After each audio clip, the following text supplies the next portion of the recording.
Bonjour à tous et bienvenue dans l'Écho du Gueulard. Moi c'est Imano Luig et je suis l'hôtesse de cette émission. Alors l'Écho du Gueulard c'est quoi? C'est une émission radiophonique d'une heure qui accueille chaque semaine un créateur, un artiste, un rêveur qui a des choses à dire et à partager. On discutera ensemble de motivation, de processus créatif, d'inspiration, tout ça dans la bonne humeur et avec vous, très chers auditeurs.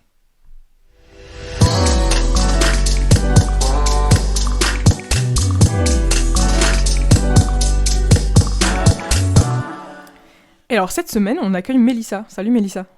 Bonjour, du coup moi c'est Mélissa et je remercie Matt de m'avoir invité dans son podcast, ça me fait super plaisir. Avec plaisir, ça me fait plaisir.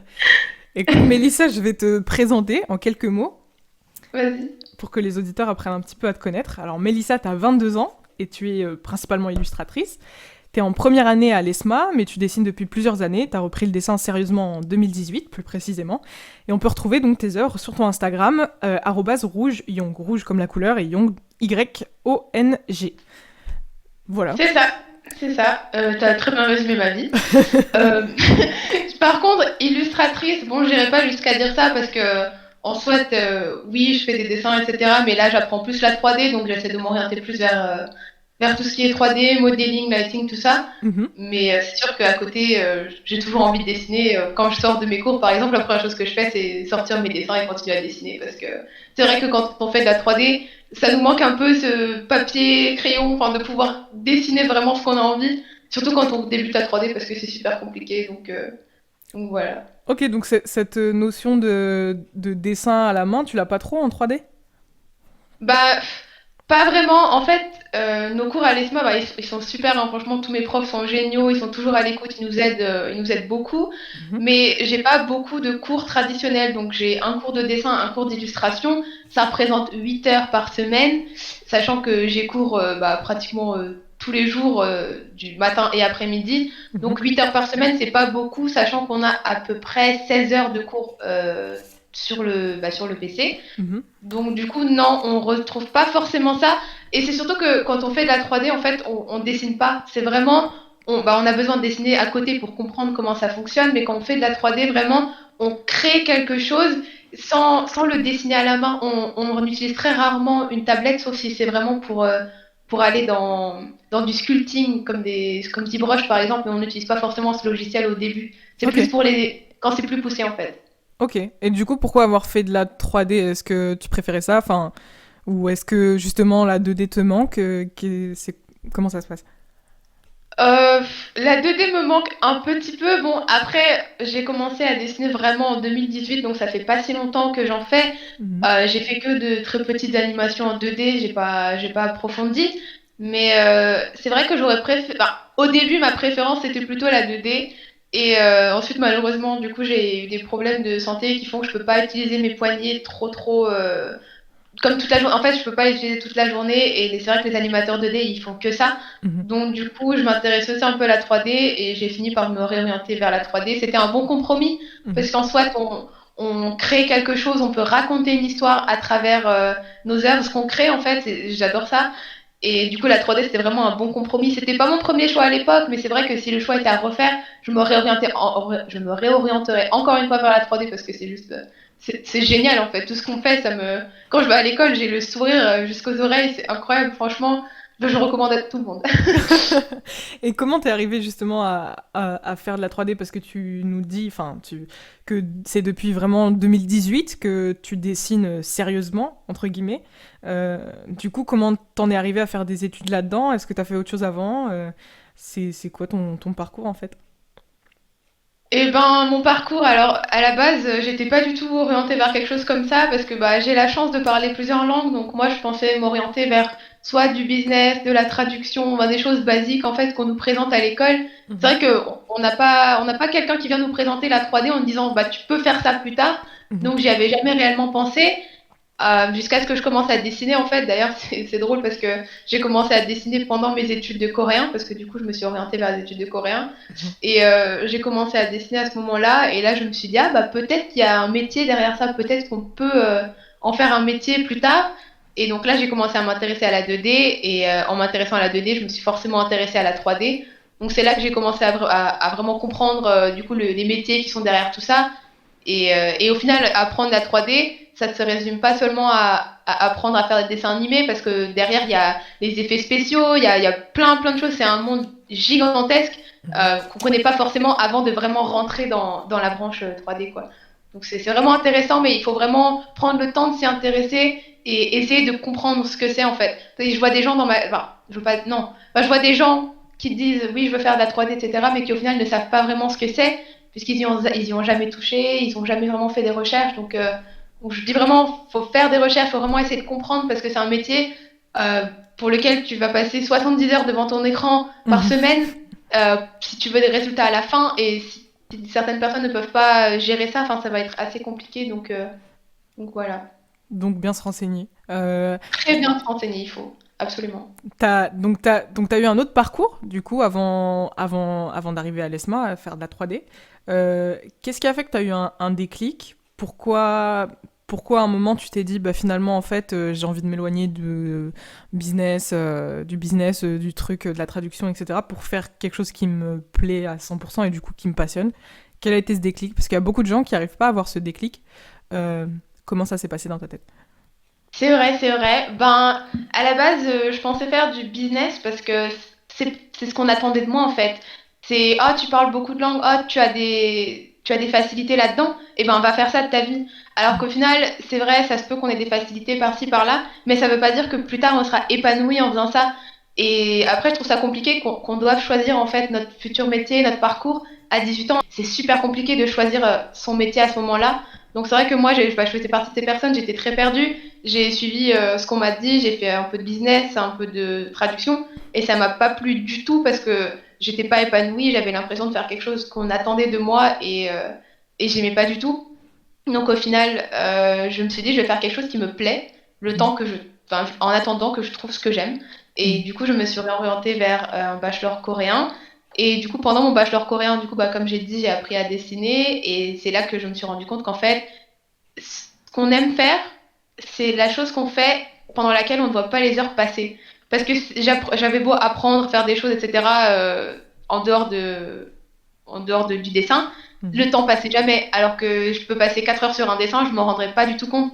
Et là, je me suis dit, ah, c'est ça que j'aime faire en fait. Ouais. C'est ça que je fais, et le temps passe super vite quand je le fais, donc peut-être que c'est ça que je veux faire de ma vie.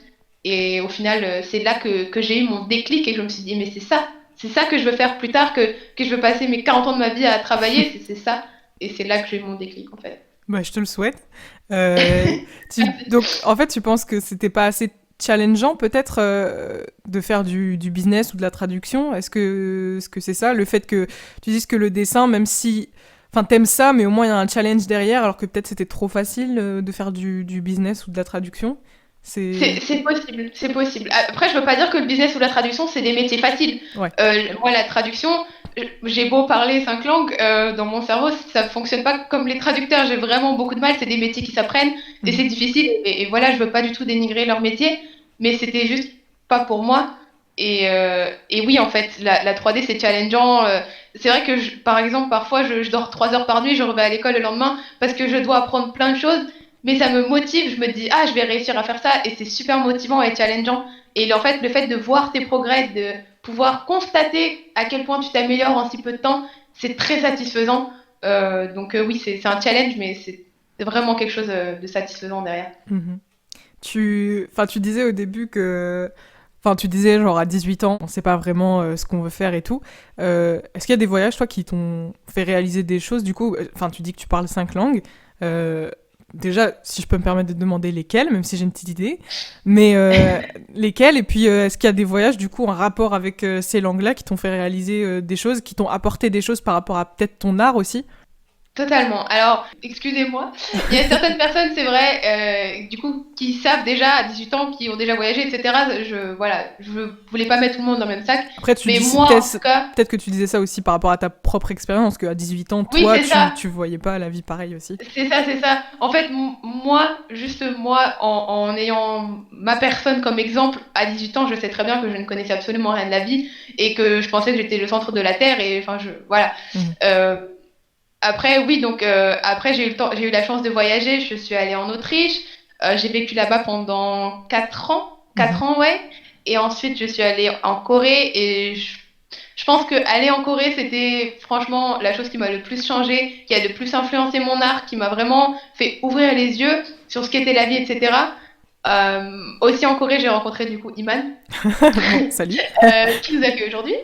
Et elle m'a vraiment aidé à ouvrir les yeux, à savoir en fait, parce que je savais que je voulais faire quelque chose en 2D, 3D, quelque chose comme ça, Mm. mais je savais pas vraiment si je pouvais le faire, je savais pas si, voilà, et elle m'a aidé à ouvrir les yeux en fait. Parfois on a besoin de quelqu'un juste qui nous dit, bah c'est ce que tu veux faire, donc fais-le. Mm. Et ça nous fait un peu ouvrir les yeux, donc j'ai eu la chance de, voilà, Mm. de rencontrer Iman.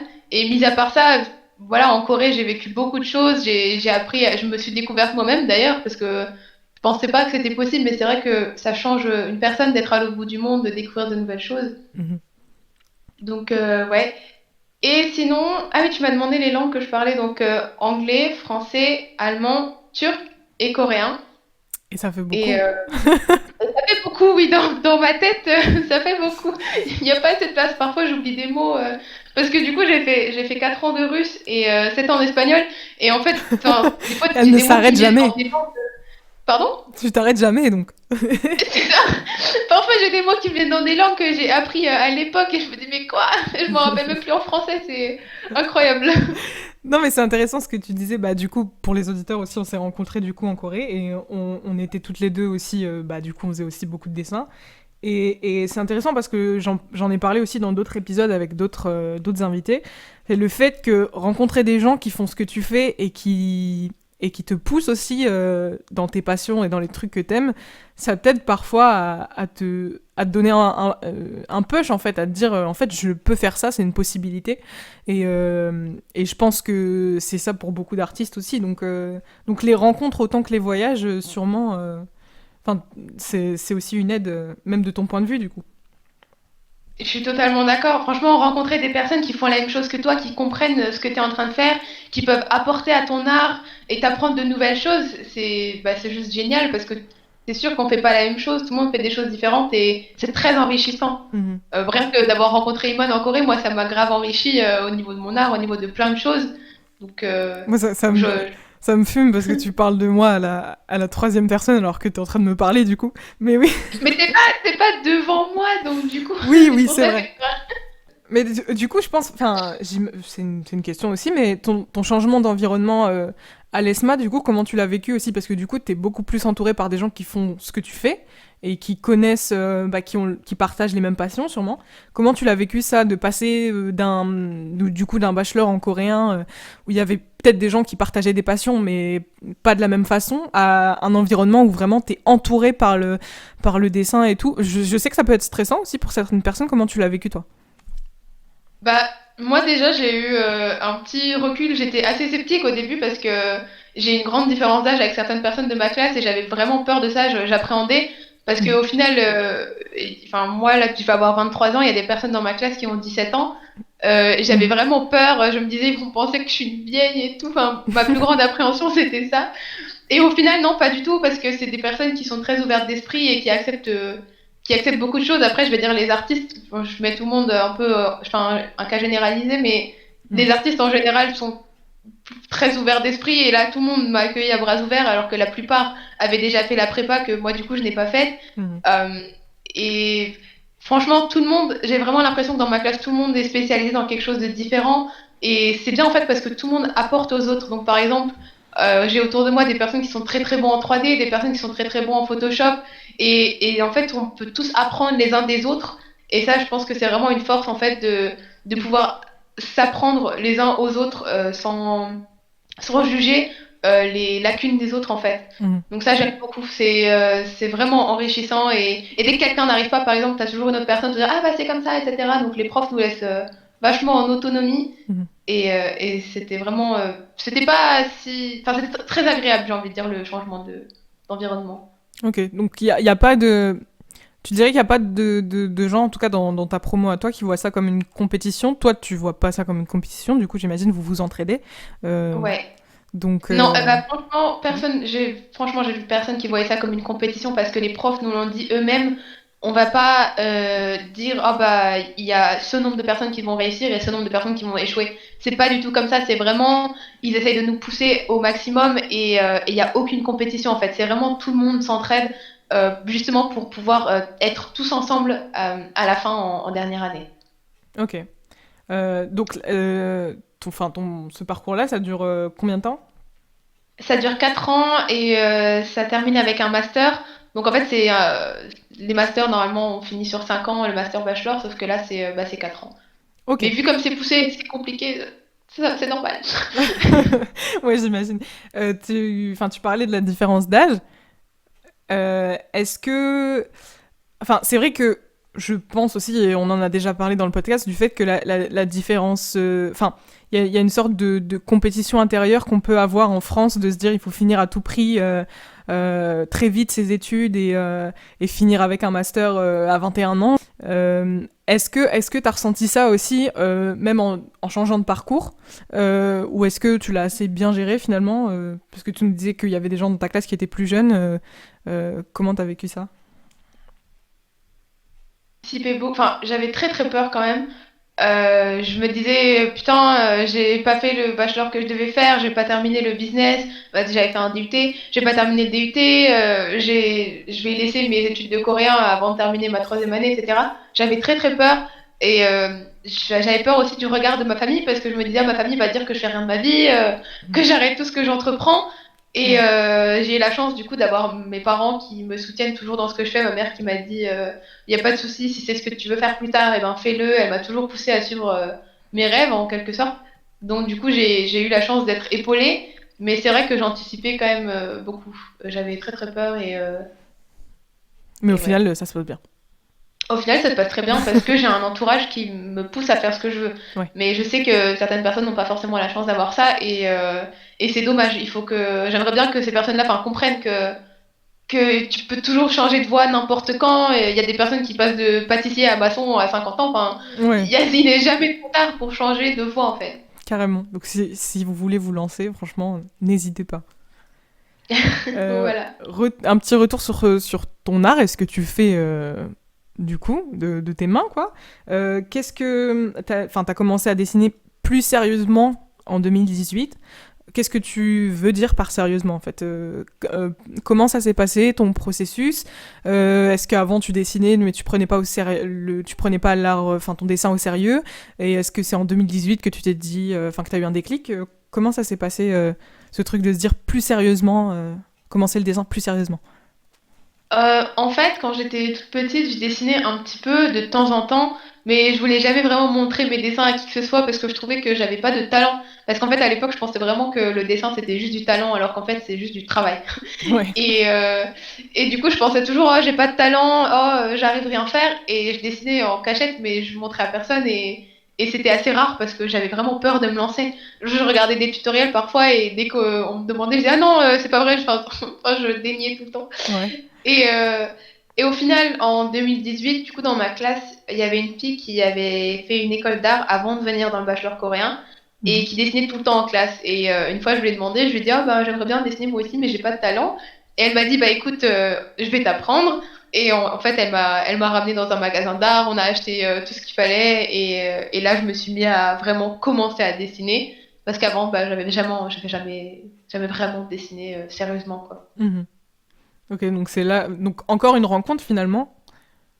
C'est ça, faut vraiment, on peut apprendre de tout le monde.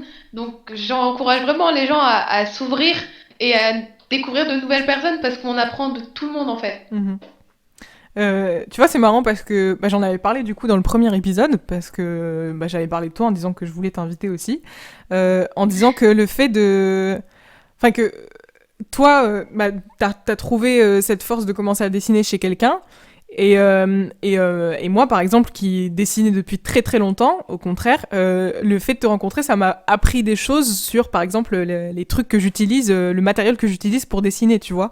Et, euh, et du coup, c'est marrant, j'ai l'impression que, en fait, on peut tous s'apprendre les uns les autres sur différentes choses, tu vois. Genre, toi, t'avais l'impression que je dessinais plus que toi parce que du coup je faisais ça depuis plus longtemps, mais au final toi tu connaissais plus le matériel et tout, et je trouve ça intéressant, tu vois, cet échange dans les rencontres et dans le dessin aussi. Je sais Ouais, pas je ce que suis t'en tout à penses. fait d'accord. C'est pas parce qu'une personne a 10 ans d'expérience derrière qu'il peut pas apprendre une personne qui vient de commencer. Mm. On s'intéresse à des choses différentes donc faut pas juger les autres. Voilà. Voilà, exactement. Une belle leçon de morale. Euh, non, du coup, donc sur ton Instagram que j'ai rappelé tout à l'heure, donc Rouge Young, on trouve tes dessins principalement sur tablette. Du coup, comment t'es passé de cette transition à dessiner avec du matériel papier, du coup de manière assez traditionnelle, à la tablette? Qu'est-ce qui t'a donné envie Alors, faut savoir qu'avant d'aller en Corée, je dessinais toujours papier, crayon, toujours crayon. Mhm. Et j'avais peur en fait parce que j'ai jamais appris à utiliser les couleurs. Donc je savais pas du tout comment ça marchait les couleurs. Je savais même pas qu'il y avait du bleu, du rose, du rouge dans le visage. Enfin, je savais absolument rien. Mhm. Et quand j'étais en Corée, justement, je me suis intéressée parce qu'autour de moi, tout le monde dessinait. Et c'est vrai qu'on se laisse souvent influencer. Tout le monde dessine autour de moi avec des couleurs. Bah, moi aussi, je veux faire ça. Mhm. Et du coup, j'ai vu beaucoup de personnes dessiner avec des iPads. Là-bas, j'avais déjà essayé avec une tablette sans écran, avec Photoshop. Et je trouvais que c'était un peu compliqué sans connaître les couleurs, etc. Donc, j'avais abandonné rapidement. Mhm. Et une fois que j'étais en Corée, je me suis laissée emporter. J'ai dit, allez, j'ai acheté un iPad. Je me suis inscrite à des cours pour apprendre à peindre sur l'iPad, justement. Et j'ai eu la chance d'avoir un professeur génial qui faisait des cours en coréen. Donc au début, c'était un peu, waouh, c'était un peu compliqué à suivre. Mais j'ai appris beaucoup de lui et je le remercie mille fois. Il comprendra pas parce qu'il parle pas français, mais franchement, j'ai appris beaucoup de lui et tout ce que je sais aujourd'hui, c'est grâce à lui, au niveau des couleurs. Mhm. Donc c'est pour ça qu'on voit principalement ça aussi sur mon Instagram parce que c'est ce dont je suis le plus fière en fait, c'est d'avoir vaincu ma peur des couleurs et d'avoir réussi à les gérer après tout ça. Ok. Justement, du coup, tu parles de peur des couleurs et tout. Est-ce qu'il y a des trucs que tu détestes dessiner ou est-ce qu'il y a des trucs par exemple, que tu détestais dessiner mais que tu as appris à aimer à faire, à part les couleurs du coup, en allant à l'ESMA ou en commençant à étudier la 3D? Ouais, alors en commençant à utiliser la 3D, je pense que la 3D n'a vraiment pas influencé mon art dessin. Mhm. Enfin, pour l'instant, en tout cas, c'est mon ressenti après un mois de cours, parce que c'est tellement différent qu'on n'a vraiment pas l'impression de faire la même chose. Mhm. Après, pendant mes cours, oui, totalement. Euh, Par exemple, mes cours d'illustration, notamment, on fait beaucoup d'illustrations avec de la peinture. En fait, que ça d'ailleurs. Pour l'instant, on fait de la peinture acrylique et j'ai toujours eu peur de l'acrylique. J'ai toujours eu peur d'utiliser des vraies couleurs en fait. Je me suis toujours dirigée vers l'aquarelle parce que c'est facile, parce qu'on peut effacer ce qu'on est en train de faire. C'est des couleurs légères. Mhm. Et là, on s'est lancé en fait dans l'aquarelle et j'avais une peur bleue en fait. Le premier cours, je tremblais, j'avais trop peur d'utiliser ces couleurs. Et au final, j'ai vu que mon professeur était très gentil et il expliquait en fait, il les fait devant nous les peintures en même temps que nous, il nous explique tout. Donc du coup, ça m'a vraiment rassurée et maintenant j'ai un peu moins peur. C'est sûr qu'avant de commencer mes peintures, à chaque fois j'ai une petite boule au ventre, mais ça commence à disparaître petit à petit, donc je suis contente. Donc oui, j'avais une peur bleue de l'acrylique. C'est marrant, une peur bleue de Et... l'acrylique. Ah oui, C'est drôle, je suis désolée, fallait que je le dise. Une peur bleue de l'acrylique, c'est drôle. Mais vas-y, continue. voilà. Sinon, y a rien que je déteste dessiner. Je déteste pas dessiner, mais j'ai peur de dessiner les corps. Très souvent, j'ai peur d'avoir des mauvaises proportions, j'ai peur de pas savoir le faire. Mais tout ça, c'est de l'apprentissage. Les personnes qui ont fait la prépa avant moi, eux, ils savent le faire parce qu'ils ont eu des cours de nu, des cours de dessin modèle vivant, que moi, je n'ai pas eu la chance de faire, du coup, puisque je ne suis pas allée en prépa. Mais je pense que tout ça, ça s'apprend. Donc avec le temps, j'apprendrai à le faire. J'ai pas de crainte là-dessus. Ok, bah j'espère, en tout cas, que tu n'auras plus de crainte. Là, on parle de manière très terre à terre, du coup, de ce que tu fais en ce moment. Qu'est-ce que tu te vois faire? Qu'est-ce que tu as envie de faire? Est-ce que tu as envie de faire des dessins animés en 3D? Est-ce que tu as envie de faire du modeling? Qu'est-ce qui te plaît? Qu'est-ce que tu as envie de faire? Pourquoi tu t'es lancé là-dedans? Dans quel but? Voilà. Alors, pourquoi je me suis lancée là-dedans? Bon bah, Et pour vraiment, sans tabou, dis-nous exactement ce que tu as envie de faire, c'est intéressant. Ok. Alors, moi, ce que j'ai envie de faire plus tard. Je vais pas vous mentir, je sais pas. Juste, enfin, je vais faire de la 3D, ça, c'est sûr. Après, dans quoi je vais m'orienter, ça, je ne sais pas encore. Je sais une chose en tout cas qui est sûre, c'est que je veux faire soit dans les effets spéciaux, soit plutôt dans les dessins animés, le modeling de personnages, etc.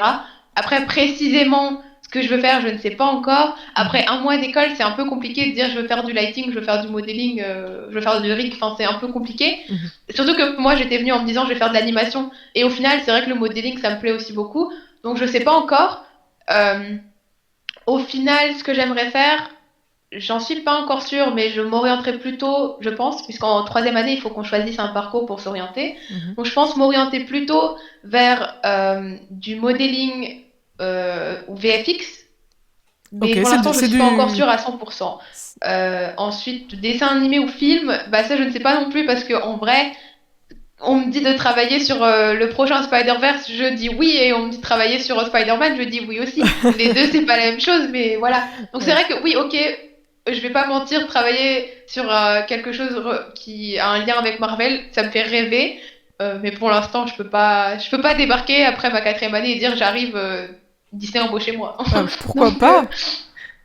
J'espère que je pense essayer, hein, mais on j'espère verra que bien. le podcast aura assez de visibilité pour te donner un petit pont vers Disney. Donc Disney, contactez-nous si jamais on a Mélissa. Disney, Pour, contactez-moi. Je suis qu'en première année, mais dans 3 ans, t'inquiète. ok, non, donc du coup sur ton Instagram, je voulais parler de ça avec toi. Donc t'as un pseudo, Oui, du coup un pseudo d'artiste. oui. Euh, Comment tu l'as trouvé déjà? Et puis, est-ce que tu as trouvé ça facile de trouver un pseudo d'artiste? Parce que du coup, comme ça fait pas très longtemps, du coup, finalement, que tu t'es mise sérieusement, tu le dis toi-même dans le dessin, est-ce que tu as trouvé que c'était quelque chose d'important de trouver un pseudo d'artiste? Qu'est-ce que tu penses que ça représente? Pourquoi tu as choisi celui-là? Voilà. Alors, trouver un pseudo d'artiste, c'était une épreuve. Vraiment, j'ai eu beaucoup de mal à savoir quoi choisir. Je savais vraiment pas. J'ai fini par faire, j'ai fini par faire une liste de choses que j'aime Mm. pour trouver en fait mon pseudo d'artiste. Donc c'était un peu drôle. J'avais juste une liste avec des mots. Et au final, j'ai fini par combiner tout ça. Donc mon pseudo c'est Rouge Young. Donc rouge parce qu'en fait c'est ma couleur préférée. Et en fait je voulais aussi combiner c'est les langues parce que j'adore bah du coup je parle plusieurs langues, on l'a déjà dit, et je Mhm. voulais vraiment combiner ça dans mon pseudo. Donc rouge parce que c'est ma couleur préférée et du coup en français parce que du coup bah je suis française, et Yong parce que alors du coup Yong ça veut dire dragon en coréen, Mhm. et j'adore les dragons, et du coup ça combine en fait ma couleur préférée, les dragons, la Corée qui m'a beaucoup influencée, et la France où je suis née. Donc voilà. J'étais plutôt fière de l'avoir trouvé au final, mais c'est vrai que c'était un peu compliqué. Et au final, ma signature, elle rend pas trop mal, mais elle est pas sur mon Instagram, je l'ai pas faite, mais je la fais surtout sur mes œuvres papier. Mhm. Donc c'est juste, c'est le hanja, donc l'ancienne écriture coréenne du dragon, mais écrit en rouge du coup, puisque c'est rouge yang. Ok, Voilà. cool. Tu parles beaucoup de la Corée du coup. Oui. J'imagine que c'est parce que c'est récent aussi, mais pourquoi tu penses que ça t'a tant influencé, autant dans ton art que dans ta personne aussi? Enfin, qu'est-ce qui te plaît là-bas, et qu'est-ce qui t'a influencé à ce point dans ton art? Alors, qu'est-ce qui me plaît là-bas? Ce serait un peu cliché de dire tout, mais j'ai envie de dire tout. Ouais. La société coréenne en soi, bon, je vais pas rentrer dans les détails. C'est vrai que je me vois pas forcément vivre là-bas toute ma vie, mais c'est vrai que je trouve ça très intéressant de découvrir quelque chose de nouveau, une autre culture qu'on comprend pas forcément au début, puis ensuite je l'ai étudiée, donc du coup, ça m'a rapproché vraiment de cette culture. Et Mhm. sinon, enfin, l'ancien art coréen m'a beaucoup influencé aussi, donc les minhwa surtout. Quand je suis allée en Corée, d'ailleurs, c'est la première chose que je suis allée voir, c'était des minhwa, c'est des anciennes peintures, comment dire en français? Bah voilà, encore, j'ai oublié. Folk paintings, Folk. Ouais, voilà. Et Attends, c'est pas folklorique. C'est ah, folklorique. folklorique! Voilà, ok. Voilà, et ça m'a beaucoup influencé. J'adore ces peintures. L'histoire qu'il y a derrière ces peintures, j'ai adoré en fait, et ça m'a fait voir vraiment l'art, la peinture, tout ça d'une manière différente après avoir appris tout ce qu'il y avait derrière cette peinture. Mhm. Donc ça m'a beaucoup influencé. Donc je parle beaucoup de la Corée, mais oui, parce que en fait, à tous les points de vue de mon art, de ma personne, de ma personnalité, etc., ça m'a beaucoup influencé. Donc c'est après aussi, je suis rentrée cette année, donc c'est sûr que je l'ai encore dans la tête, et je suis encore un peu nostalgique. Mhm. Mais c'est vrai que d'une manière assez objective quand même, ça m'a beaucoup influencé à tous les niveaux en fait. Ok. Et qu'est-ce qui t'a plu dans les Minois du coup? Enfin, je le prononce très mal, mais dans ces peintures-là, ces peintures folkloriques, qu'est-ce qui t'a plu? Est-ce que c'est un niveau esthétique? Est-ce que c'est ce que ça représente? Alors un peu les deux. Au début, ce qui m'a intéressé, c'est l'esthétique. Je me suis dit bah pourquoi ça ressemble à ça? Pourquoi ils n'ont pas essayé de faire des trucs un peu plus esthétiques, un peu plus recherchés? Mhm. Et c'est après, en comprenant en fait l'histoire de ces Minhwa que j'ai compris, que j'ai adoré. Bon, je vais faire un petit résumé rapide. Juste, c'est qu'à l'époque, quand ils peignaient ces Minhwa, ils le faisaient pas pour plaire aux gens, ils le faisaient juste pour protéger leur maison, etc. C'était un peu comme un talisman en fait. Mhm. Et du coup, ça protégeait la maison, ça pouvait rapporter l'argent en fonction de différentes choses que tu peignais dessus. Et je Mhm. trouvais ça super intéressant parce que les gens à l'époque ne signaient même pas leur minhwa. C'était même pas pour dire je suis artiste, j'ai fait ça. C'était juste pour dire ah bah je vais faire ça pour ma maison, ah bah je vais faire ça pour ci, pour ça. Donc en fait, je trouvais ça super intéressant. J'ai même d'ailleurs un livre à la maison qui parle des minhwa. Et en fait, il n'y a aucune signature. Je sais même pas qui sont mes peintres préférés parce que bah ils ont jamais signé leur art en fait. Puisqu'à l'époque, c'était pas de l'art. Mhm. Donc voilà. Et t'aimes bien le fait que enfin, que la signification soit différente de l'esthétique, du coup, c'est ça qui te plaît là-dedans? Ça me plaît beaucoup, oui, voilà, parce que, en fait, juste de penser que nous, en ce moment, à notre époque, on signe tous les dessins qu'on fait. Dès qu'on offre quelque chose à quelqu'un, on va se dire, ah bah c'est moi qui l'ai fait, je vais le signer, je vais mettre une date. On voit vraiment notre art comme quelque chose euh, de différent de ce que les gens voyaient à l'époque, que c'est devenu quelque chose de si important, on peut revendre l'art, qu'on peut l'acheter, plein de choses comme ça, alors qu'à l'époque, c'était pas du tout cette mentalité et que ça avait une place très très différente dans le monde. Mhm. Et moi, je trouve ça incroyable, en fait, la manière dont ça a évolué en si peu de temps, j'ai envie de dire. Mhm. En fait, ça avait aucune valeur, hormis la valeur sentimentale et peut-être, enfin, protectrice, du coup. C'est ça, c'est ça. D'accord. Ok. Et t'as déjà essayé d'en reproduire, toi, ou ça t'intéresse pas? J'ai j'ai essayé d'en reproduire. D'ailleurs, quand je suis allée en Corée, là, quand je suis rentrée, avant de rentrer, j'ai acheté tout le matériel qu'il fallait, donc les pinceaux, les peintures en pigments, en poudre et le liant, etc. Mhm. J'ai pas encore essayé d'en faire parce qu'avec les smoches, je suis débordée, mais j'ai vraiment hâte. Sinon, j'en ai fait aussi sur papier. Après, sur papier, c'est pas vraiment le même feeling parce que le hanji, enfin, le papier coréen est assez différent, donc c'est pas le même feeling. J'ai vraiment hâte d'essayer ça sur papier coréen Mhm. et je vous dirai du coup comment ça marche. Avec plaisir. T'as dit un truc dans ta phrase, t'as dit qu'avec l'ESMA, t'avais pas le temps. Oui. Comment t'arrives à gérer ton temps justement entre ce que t'aurais envie de dessiner toi et ce que t'es obligé de faire pour tes cours? Est-ce que t'arrives à bien gérer? Est-ce qu'il y a des trucs qui te manquent? Est-ce qu'il y a des trucs que tu mets un peu de côté? Comment ça se passe? Comment je gère? Ouais, voilà. Je vais être honnête, hein, je gère pas du tout. Euh, C'est marrant, c'est la réponse que j'ai beaucoup quand je demande aux artistes comment ils font pour gérer entre leur art et leur étude. Mais c'est peut-être, ça révèle peut-être quelque chose. Peut-être, ouais. En fait, enfin, je vais être honnête, je sais même pas. Les personnes qui ont fait la prépa avant moi, ils étaient forcément un peu préparés mentalement, ils savaient à quoi s'attendre. Moi, Mhm. pas du tout. Et ça me revient en pleine face à chaque fois que je me prépare pas, que je fais pas mes devoirs à l'avance, que voilà. Ensuite, bon, j'ai pas vraiment le temps de faire ce que j'aimerais faire. Parfois, j'ai envie de m'asseoir juste et être sur une peinture pendant 3 heures, peut-être 10 heures, mais je peux pas parce que bah, je dois aller modeler des ciseaux, je dois modeler des fourchettes. J'ai toujours des choses à faire. Donc, c'est vrai que en arrière-plan, enfin, dans ma conscience, je me dis toujours, ah, t'es en train de faire ce que tu veux faire là tout de suite, mais tu pourrais faire ça pour l'école, tu pourrais faire ça pour l'école. Donc ça, c'est un peu compliqué à gérer pour l'instant. J'ai pas encore trouvé mes marques. Au bout d'un mois, je suis encore un peu perdue. Mhm. D'ailleurs, cette semaine, j'ai vraiment pratiquement pas dormi parce que j'avais plein de choses à rendre, je me suis pas prise à l'avance. Mhm. Donc vraiment, j'ai vraiment besoin d'apprendre à gérer tout ça. J'espère que d'ici un an, ça marchera mieux, même si j'y crois pas trop, mais j'espère. Et c'est vrai que je me suis pas rendu la tâche facile en adoptant un lapin avant la rentrée parce que c'est un enfant en fait, il me fait pas finir mes nuits, donc c'est vrai que c'est assez compliqué, j'ai déjà du mal à dormir et en plus il y a mon lapin qui me rend dingue. Mais, mais au moins, il tient compagnie et c'est vrai que c'est important de ne pas se sentir tout seul et de les laisser dans ce genre d'école. Donc, Ouais, voilà. peut-être que t'as l'impression du coup d'avoir moins de vie sociale aussi. Peut-être que du coup Bah, ton lapin en ce t'aide dans moment, ça. avec le Covid, c'est déjà un peu compliqué une vie Ouais. sociale. Mais j'ai la chance d'avoir des gens incroyables dans ma classe et que tout le monde est très très gentil. Donc, j'ai pas l'impression d'avoir un manque de vie sociale. Puis de toute façon, je suis dans une ville où je ne connais personne. Donc en fait, mis à part les personnes qui sont à l'école, je ne connais absolument personne autour de moi, donc j'ai pas vraiment l'impression de rater quelque chose. Et j'ai cours toute la journée, donc en vrai, même s'il n'y avait pas le confinement, etc., je sais pas si j'aurais pu voir beaucoup de personnes vu la dose de travail que j'ai tout le temps. Ouais. C'est marrant que tu parles de ça. Du coup, t'as dit que tu connaissais personne dans la ville. T'as déménagé plusieurs fois, du coup, pour tes études. T'as déménagé, comme tu l'as dit tout à l'heure, en Autriche. T'as déménagé, du coup, en Corée. Et maintenant, t'es dans une autre ville que tu connais pas. Comment t'as vécu ces changements? Je sais pas trop. Quand j'ai déménagé en Autriche, j'étais avec ma mère. Donc j'étais pas. J'étais triste parce que j'ai quitté ma sœur. Mhm. Donc quitter ma sœur, c'était quand même assez. C'était quand même assez douloureux parce qu'on s'est jamais quitté en autant de temps. Mhm. Mais en soit, c'était pas si compliqué vu que j'avais quand même ma mère, j'avais de la famille en Autriche, donc ça allait. Mhm.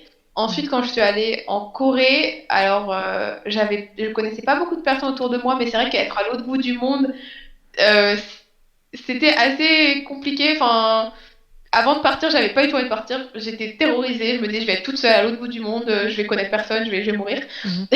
Clairement, j'avais l'impression que Un c'était la petit fin de peu ma vie. dramatique. Et en fait, ouais, mais toujours dramatique. Mais vraiment, là, j'avais une boule au ventre avant de partir. Mhm. Et au final, bah, ça s'est très bien passé. J'en ai beaucoup appris. C'est toujours un peu compliqué au début. On se dit, ah, ça, il y a ça qui me manque. Ah, ça, c'est pas comme chez moi. Mhm. Et ça, c'est toujours un peu compliqué. Mais c'est vrai qu'on finit par s'y habituer. Et après, quand on quitte l'endroit où on habitait, on se dit, ah, c'était comme ça là-bas. Ah, bah, c'est pas comme ça ici. Enfin, Ouais. donc, on finit toujours par comparer. Et Lyon, là où je suis maintenant, je saurais pas trop dire. En fait, je j'ai pas eu le temps de visiter avec le Covid, etc. J'ai pas vu grand-chose. C'est une belle ville à ce qui paraît. Mais j'ai pas eu le temps de voir grand-chose. J'ai bien vécu mon déménagement parce que j'ai mon lapin. Mais je pense que si j'étais vraiment toute seule tout le temps, ça aurait été quand même un peu pesant puisque j'ai toujours eu l'habitude d'avoir un peu de gens autour de moi. Mhm. Mais comme j'ai dit tout à l'heure, j'ai des gens incroyables dans ma classe qui sont toujours très gentils avec moi et toujours là pour moi. Donc ça fait du bien au moral quand même de Mhm. pas être tout seul là-dedans. J'espère qu'ils vont écouter ça parce que tu leur as fait beaucoup de compliments aujourd'hui. Ah mais parce qu'ils sont géniaux, vraiment.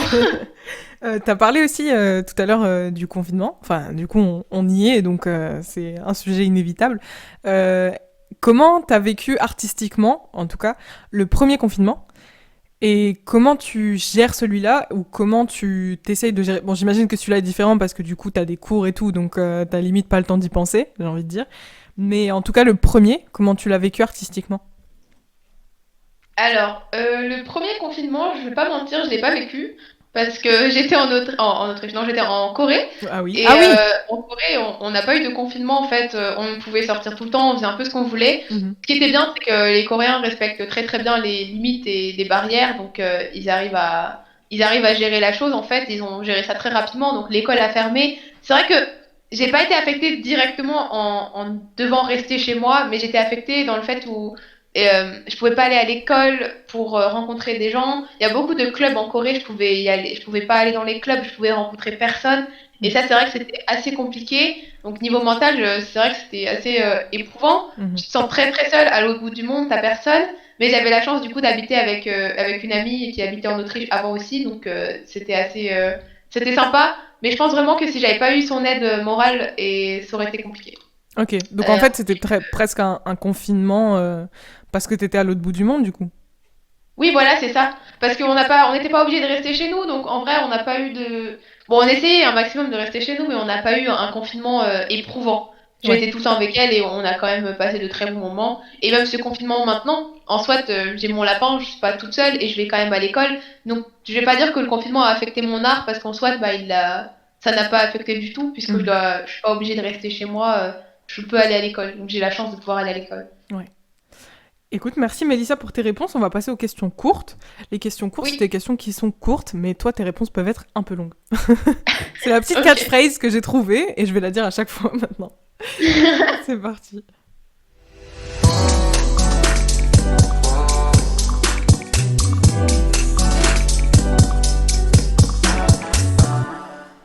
Alors, Mélissa, pour la première question, simplement, qui sont tes mentors et les gens qui t'inspirent?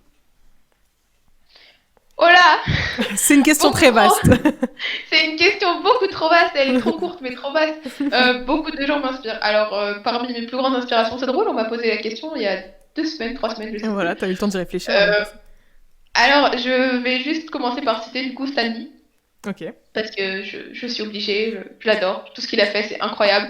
Et ça m'inspire beaucoup dans tout ce que je fais. J'essaie toujours de chercher des références un peu dans son univers, donc voilà. Mhm. Sinon, il y a les animateurs qui ont travaillé chez Disney, notamment donc Ji-Hoon Kim qui a travaillé chez Disney, chez Sony Animation, qui a travaillé sur Spider-Verse par exemple. Mhm. Voilà, donc Ji-Hoon Kim, incroyable, très grande inspiration. J'essaie toujours un peu de regarder les dernières œuvres, etc. Mhm. Sinon, Tony Bancroft et son frère, d'ailleurs, tous les deux ont un podcast, je recommande vivement, incroyable, podcast Voilà. sur l'animation. Et je sais plus exactement comment il s'appelle, Bancroft Brothers, un truc comme ça. Ok.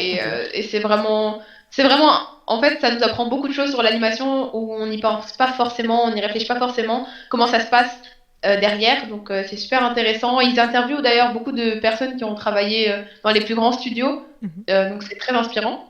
Bah, un petit clin d'œil à mes copains radiophoniques, du coup. À mes collègues. Voilà, c'est ça.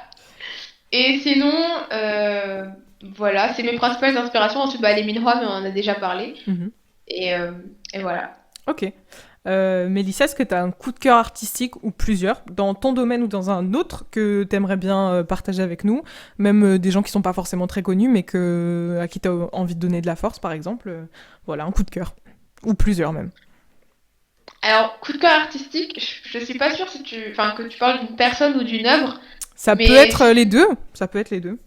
ok. Alors, coup de cœur artistique au niveau des œuvres, moi, je j'arrive pas à sortir de ma tête Spider-Verse. Incroyable, Bah incroyable. oui, on a entendu pendant le podcast. Franchement, ce film, je sais pas comment expliquer à quel point il est génial. Franchement, à tous les niveaux, au niveau de la réalisation, au niveau de l'histoire, au niveau de tout en fait. Tout est incroyable dans ce film. Et d'ailleurs, j'ai regardé les making-of, je l'ai regardé plusieurs fois et à chaque fois, je suis, waouh. Je trouve même pas les mots en fait. C'est incroyable la manière dont ça a été fait. Quand ils ont réussi à faire de la 3D ressembler à de la 2D, mais aussi à de la BD en même temps. Donc Mhm. incroyable. Spider-Verse, je recommande totalement. Et le deuxième, c'est Klaus. D'ailleurs, mes profs ne jurent que par Klaus. Ils en parlent tout le temps et on comprend en fait pourquoi ils en parlent. Ce film, c'est un chef-d'œuvre. Même pas par rapport à l'histoire, quoique l'histoire est aussi très très bonne, Mhm. mais surtout par rapport à la réalisation, c'est de la 2D qui ressemble à de la 3D et c'est incroyablement fait. Donc ça aussi, gros coup de cœur. Ok. Justement, du coup, tu parles beaucoup de Marvel, Disney et tout. Pourquoi ça t'inspire? Est-ce que ça fait longtemps que ça t'inspire parce que ça fait partie de ton enfance? Est-ce qu'il y a des trucs particuliers qui font que c'est des inspirations pour toi? Oui, en fait, un peu les deux. Je dirais que Marvel, au niveau des films, c'est ce qui m'a réconcilié avec le cinéma, parce que je regardais pas beaucoup de films avant, Mhm. et commencer à regarder Marvel à droite, à gauche, et au final, c'est vraiment ce qui m'a réconcilié avec le cinéma. Donc pour ça, j'adore. Et d'ailleurs, les comics aussi sont incroyables. Donc tout l'univers Marvel, en fait, m'inspire beaucoup et m'a beaucoup influencé. D'ailleurs, c'est aussi une des raisons enfin, une des choses qui m'a fait envie de dessiner. Donc Mhm.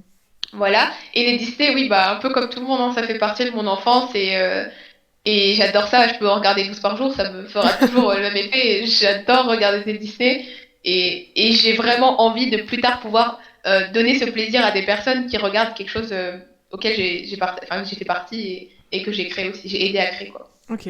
T'as parlé du cinéma. Je sais, Oui. j'avoue que, enfin, j'étudie pas la 3D, donc je sais pas, mais est-ce que étudier la 3D, ça te permet aussi de faire de la 3D dans le cinéma, genre du trucage? Et si c'est le cas, est-ce que ça t'intéresse? Ou est-ce que t'es plus dans les trucs dessins, films d'animation et tout? Bah, totalement, totalement. En fait, en cours, on n'apprend pas seulement à faire de l'animation, quoique ma licence s'appelle 3D cinéma animation, Mais il y mais a on fait cinéma pas dedans? seulement c'est ça. Cinéma d'animation du coup. Mhm. On fait pas seulement de l'animation en dessin animé, on fait surtout de la 3D. Donc déjà, on apprend à faire, à modeler des personnages, on apprend à faire les couleurs, on apprend à faire le lighting, à positionner les caméras. En fait, on apprend un peu à tout faire. Et c'est pour ça en troisième année, on va se spécialiser donc dans une branche, donc soit dans VFX, animation, ce genre de choses. Parce qu'en fait, on peut tout faire. On apprend vraiment à tout faire. On a des cours, par exemple, de cinéma, d'animation. qui nous apprennent du coup comment tout le cinéma d'animation s'est créé, où ça a commencé, etc. Et on a aussi des cours qui nous apprennent à faire un film, qui nous apprennent à comprendre les mises en scène, à comprendre les positions de caméra, en fait à tout comprendre. Donc en sortant de cette formation, on peut vraiment tout faire. Du cinéma d'animation, des trucages, des VFX, on peut absolument tout faire. On peut sortir et travailler sur... je veux pas dire on a un niveau pour travailler chez Weta ou ce genre de choses, mais on peut quand même travailler dans des très très grosses entreprises. Notamment mon prof, par exemple, j'ai un prof qui est sorti de mon école et qui a travaillé sur Venom, sur Moi Moche et Méchant, sur ce genre de choses en très peu de temps. Ok, cool. Ok, d'accord. Donc Voilà. ça, potentiellement, ça t'intéresse aussi de partir dans des trucs plus... Enfin, je veux dire, du cinéma, moins d'animation et plus... Oui, en fait, je pense qu'on peut un peu faire les deux. En final, mon professeur, comme je l'ai dit, il a travaillé sur Venom, mais il a aussi travaillé sur Moi Moche et Méchant, donc on n'est pas limité à un seul champ, en fait. Ok, d'accord. C'est intéressant. Et puis la troisième question, du coup, c'est avec qui est-ce que tu aimerais collaborer? Ça peut être dans ton domaine, dans un autre domaine. Si tu as envie de nous dire, genre, j'ai envie de collaborer sur une chanson, faire un feat avec Rihanna, tu peux nous le dire aussi, tu vois. Mais genre, est-ce qu'il y a quelqu'un ou un groupe ou un projet sur lequel tu aimerais travailler ou des gens avec qui tu aimerais collaborer, avec qui tu rêves de collaborer?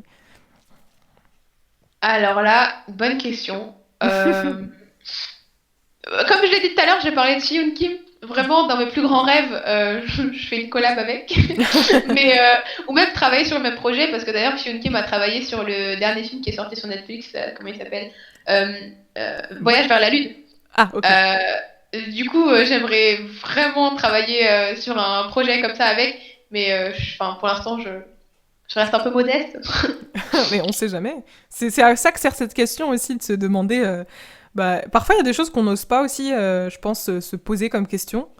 Et on se met un peu des barrières en se disant, ouais, mais je pourrais pas collaborer avec telle personne. Et c'est pour ça que j'aime bien poser cette question.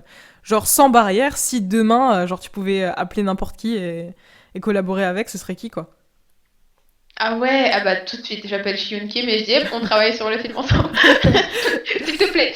C'est ça le truc. En fait, je pense aussi qu'il y a beaucoup de modestie chez les artistes. Dans beaucoup d'épisodes du podcast aussi, on a parlé de légitimité, et du syndrome de l'imposteur un peu, qui existe chez beaucoup d'artistes. Et je pense que c'est important aussi de sortir de ces trucs. On n'est pas toujours obligé de se mettre dans des cases et de se dire je suis obligé d'être modeste et je peux pas avoir des rêves aussi, tu vois. Je pense. Mais les artistes, on est. Enfin, je dis on. J'ai pas forcément envie de me qualifier d'artiste parce que Tu pour vois, l'instant j'apprends, mais tu vois, les artistes. ça t'illustre parfaitement mon propos, tu vois. Genre juste Mais après, non, tu dis mais non, mais tous les j'ai pas envie artistes de me sont pas qualifier. objectifs par rapport à leur art déjà, Ouais, donc c'est un peu compliqué déjà à la base puisque personne n'est objectif, donc c'est pour ça qu'on est un peu modeste. Enfin, on. Ah, voilà, t'as tu compris. vois. Non mais c'est marrant. Ouais, tout à fait. Donc, redis-nous le nom. Shiun Kim. Voilà, Shiun Kim. J'avais peur de mal le prononcer, donc c'est bon. Ça marche. Et du coup, juste après ça, on va passer à la playlist, Mélissa. Oui.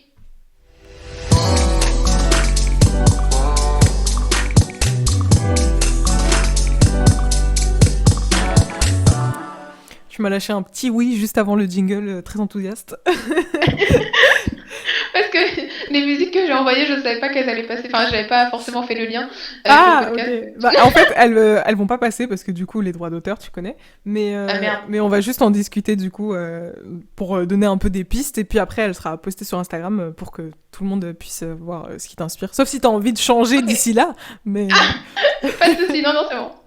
donc voilà, donc je t'ai demandé de composer une petite playlist inspirante qui pourra plaire à nos auditeurs. Et la première chanson que tu m'as donnée, donc c'est la chanson qui t'inspire, et tu m'as dit Dancing in the Rain de Rad Museum. C'est vraiment une chanson qui me berce, en fait, elle est incroyable. Donc à chaque fois que je l'écoute, mon cerveau il divague. Elle est douce, les paroles sont super jolies. Et, euh, et du coup, voilà, genre, je recommande vivement. Et d'ailleurs, j'ai découvert cette chanson quand j'étais en Corée, un jour où il pleuvait, d'ailleurs, c'était incroyable. C'était génial. La Voilà, coïncidence. Dancing in the Rain, bam, la pluie. voilà Ok, c'est ça. La chanson qui te motive le matin, tu m'as dit Rain Girl de Yeji. Oui, alors cette chanson, je l'ai découverte il y a pas longtemps, ça doit faire quelques semaines, Mhm. et elle me motive incroyablement. Juste, je sais pas si c'est le rythme de la chanson ou quoi, mais elle me motive beaucoup. Ok. Elle est Euh, très entraînante. Ensuite, tu m'as dit des paroles de chansons qui résonnent en toi. Tu m'as dit Angèle, ta reine. Et puis, la chanson que tu écoutes quand tu passes la nuit sur un projet. Et du coup, tu m'as dit Departure de Masatoshi Ono. Oui, alors cette chanson, c'est le générique de Hunter x Hunter. Parce que tout simplement, j'ai commencé Hunter x Hunter, ça fait 2 semaines, je crois. Mhm. Et en fait, c'est vraiment ce que je regarde quand je mange, ce que je regarde quand j'ai 5 minutes, etc. Ça me fait penser à autre chose. Ça me fait tout de suite perdre tout le stress que j'ai en moi. Et du coup, juste écouter la chanson, ça me motive incroyablement. Ok. Bah, justement, c'est marrant que tu dis ça. Tu regardes des animés, du coup. Enfin, cet animé en particulier pour te détendre, du coup. Ouais. Euh, Qu'est-ce que. Enfin, souvent, les gens, pour se détendre, ils essaient de trouver des trucs qui ont un peu pas de rapport avec ce qu'ils font à l'école ou au travail. Toi, c'est quelque chose d'assez similaire. Pourquoi? Est-ce que c'est parce que, en fait, c'est quelque chose que tu kiffes tellement que ça te détend d'en regarder ou... Enfin, c'est différent du coup parce que c'est de la 2D, mais Bah, voilà. en fait, enfin, regarder un animé, ça me fait pas du tout penser à mes cours, ça me fait juste penser à l'animé, ça fait divaguer mon esprit. Et comme l'a dit un de mes profs, si tu remarques ce qu'on apprend en cours pendant que tu regardes quelque chose, c'est que c'est mal fait. Donc si pendant que je regarde par exemple un film ou un dessin animé ou un animé, si je remarque quelque chose ou je me dis ah c'est le plan là, ah la lumière elle a été faite comme ça, c'est que du coup ça a été mal fait parce que je l'ai remarqué et je me suis pas immergée dedans. Et j'ai pas ça du coup avec Hunter x Hunter parce que je suis complètement immergée dedans et je pense à absolument rien d'autre. Donc ça me détend totalement. Ok, donc ça veut dire que... Enfin, ça t'arrive du coup, maintenant que t'apprends la 3D, de regarder du coup, des œuvres en 3D et de te dire, ah, ils ont utilisé tel logiciel et tout.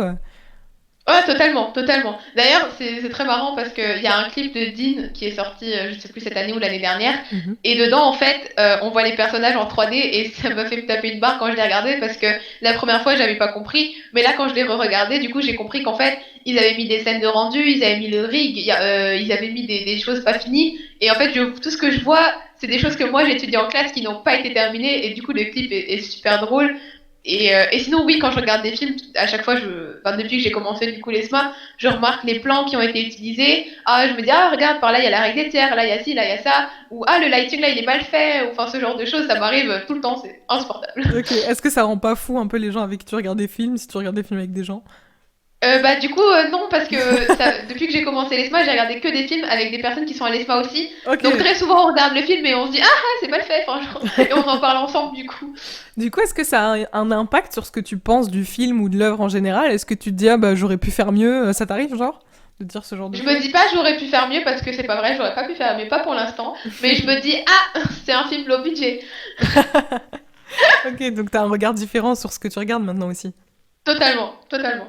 Est-ce que t'as un regard différent sur d'autres choses aussi, depuis que tu fais de la 3D? En général, dans ta vie, qu'est-ce que ça a changé? J'ai un regard différent.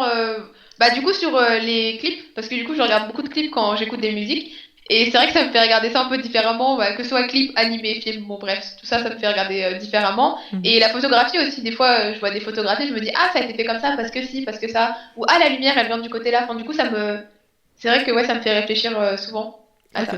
Depuis que tu travailles aussi, toi, est-ce que tu as vu un changement? Est-ce que tu trouves que le dessin et l'art en général et apprendre la 3D, ça a changé quelque chose aussi dans ta vie de tous les jours, à part le fait que tu as beaucoup de taf et que du coup tu passes ton temps à faire ça, mais même dans ta personnalité ou dans ton estime de toi, peut-être le fait de mettre enfin un métier sur ce que tu veux faire plus tard, sur ton avenir et tout? Alors oui, trouver ma voie et savoir ce que je veux faire. Ouais, elle était pas très courte ta question là. Euh, C'est vrai, mais c'est plus les questions courtes, là on discute après la playlist, mais si tu veux, on peut s'arrêter. Ah ok. Moi, je Non, je m'intéresse à ce rigole. que tu me racontes. Vas-y. Alors Mais c'est vrai qu'elle était pas oui. courte du tout, je te l'accorde. Euh, Attends, je me suis perdue. Oui, ça m'influence. Alors le fait d'avoir trouvé ce que je veux faire plus tard, c'est vraiment quelque chose qui m'a changé en fait au niveau du moral, etc. Parce que j'avais toujours cette angoisse. Ah bah qu'est-ce que je vais faire plus tard ou est-ce qu'il y aura un plus tard enfin, j'arrivais vraiment pas à concevoir mon avenir. Je savais pas ce que je voulais faire. Je me disais, ah, peut-être que bah, je vais rien faire finalement et je vais finir chez moi à 50 ans. Enfin, je savais vraiment pas quoi faire. Mhm. Et au final, savoir ce qu'on va faire plus tard, je trouve que c'est vraiment une expérience hors du commun, j'ai envie de dire. Parce que vraiment, ça m'a trop changé, en fait, de vraiment savoir ce que je veux faire, c'est incroyable.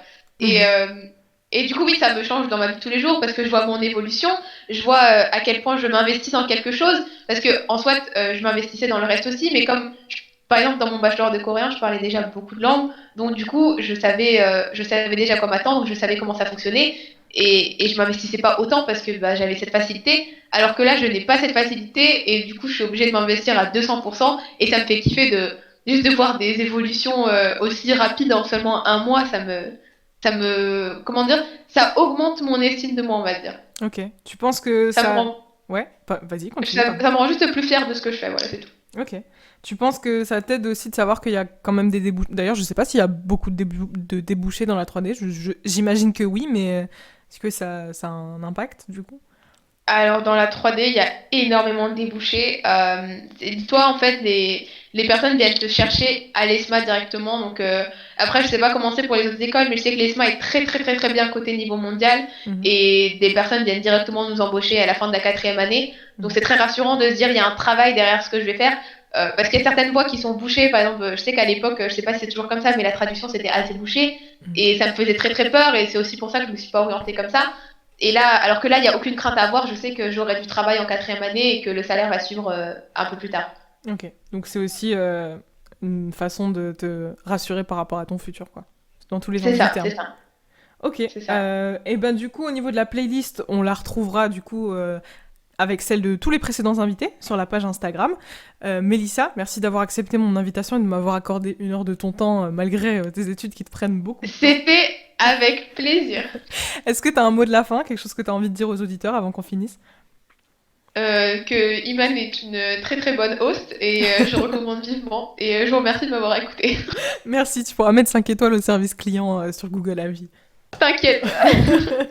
Merci Mélissa, et ben merci à tous et merci à Je vous toutes les remercie. personnes qui ont participé à l'émission. Merci à Victor pour les jingles que je vais continuer à remercier à chaque émission. D'ailleurs, j'espère qu'on va l'accueillir la semaine prochaine et surtout donc merci à Mélissa d'avoir accepté mon invitation. Force à tous pendant cette période difficile, on espère continuer à vous inspirer, à vous divertir. Vous pouvez toujours nous écouter sur Spotify et sur les autres plateformes en ligne dont vous pouvez retrouver la liste sur notre page Instagram. N'hésitez pas à écouter ou à réécouter les autres épisodes sans modération en attendant le prochain. Quant à nous, on se retrouve la semaine prochaine. En attendant, vous pouvez retrouver l'écho du gueulard sur Instagram, @edgpodcast, et donner de la force à Mélissa, je rappelle son Instagram, @rougeyong, donc rouge comme la couleur, et Yong, Y-O-N-G. Si vous êtes vous-même artiste ou créateur, et que vous avez envie de venir discuter avec moi de votre travail et de le faire connaître un peu, n'hésitez pas à m'envoyer un message sur EDG Podcast sur Instagram, et je me ferai une joie de vous inviter dans mon émission. Un grand merci à tous les auditeurs, et à la semaine prochaine.